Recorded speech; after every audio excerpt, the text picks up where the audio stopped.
Have you dabbled in the CBD stuff at all? I do. I actually there's a CBD drink that I just started.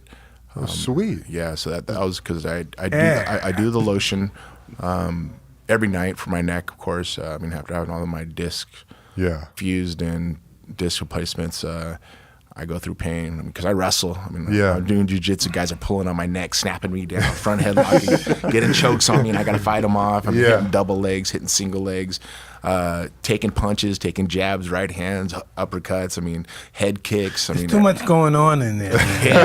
Right. Too much going on. Mike, it's like you get a boxing's checkers, and then you got MMA of being chess. And you got two games, you got to figure out who could win the game the right way. And in chess, that's our game. And it's so hard because there's so many ways to win the game. But in boxing, it's forward, back, side to side. With you made a little difference where it was forward, back, side to side, up, down. You changed angles like no other. I still watch all your mitt work stuff, your bag work stuff. Thank you. And there is nobody in the world who's ever hit a bag or hit mitts the way you hit the ferocious punches that you do. I try to mimic when I train. My boxing trainer's like, "What are you doing?" I'm like, "I'm trying to watch the same thing as Mike doing, man." I'm a little older, but I'm still trying to get it. It's just that mentality, though. It's that mentality going out, either kill or be killed. Sure. And that's the way, in competition or in life in general. Sometimes it's like, it's a vicious cycle. And I look up to Mike a lot because through my whole career, I've always never wanted to be the person that couldn't do it. I've always wanted to be the one to do it.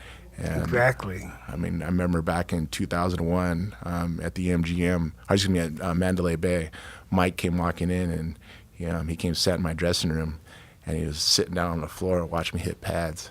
And I'll never forget this. And he looked up and goes, "Man, motherfucker, you kick like a fucking mule." I'll never forget this. And I love it, dude. I was just so happy in my You were on cloud nine. I was on cloud nine. I was like, dude, this is Mike Tyson in my fucking dressing room right now. I got to go fanboy out on that point right there. Hell yeah. It was the coolest thing. I gave him a T-shirt, and it said Spanky's XXX on it. It said Tito Ortiz on it, and I had a flame beanie. And then his next fight, when he fought Francois Botha, he came walking out with the punishment flame beanie. And I just got to say thank you for that, Mike. That was one of those times in my life where I was like, man, this is pretty damn cool. As a kid, watching you in high school, and then through my career, and just always being that one that wasn't able to make it.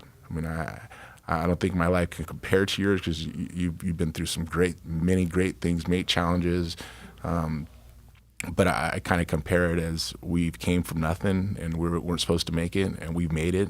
And we continue to do it, and we're able to do it by showing through our kids, And they said the best resemblance of a man is through his child's. And my children, I'm happy about it, and I can imagine you are the same thing. I'm happy, yes.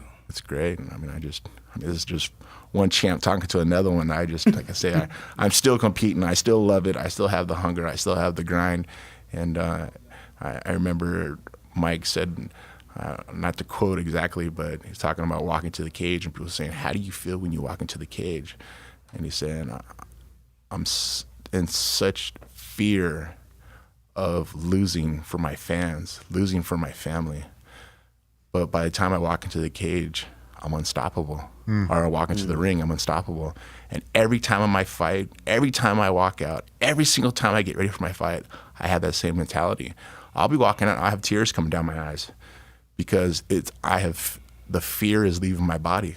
So once I do step into the cage, I feel invincible. Amazing. And there's no feeling in the world like it. And I think Mike's the only one who can feel a feeling like that, or other fighters can feel a feeling like that, because it's the most loneliest feeling in the world to be a fighter. Yeah. Because it's you, only you. You got to get up and train. You got to get up and run. You got to get up and do weight training. You got to get up and spar. You got to get up and wrestle. You got to get up and do all these things. And then you got to get in the ring by yourself. Yeah. And no one else to help you. And you're like, all right, I got to survive it. Yep. And then it's a vicious competition. But, at the end of the day, I got to make sure I prepare for it. And I say, that's my little story about Mike. It's amazing, dude. Thank you for sharing that, man.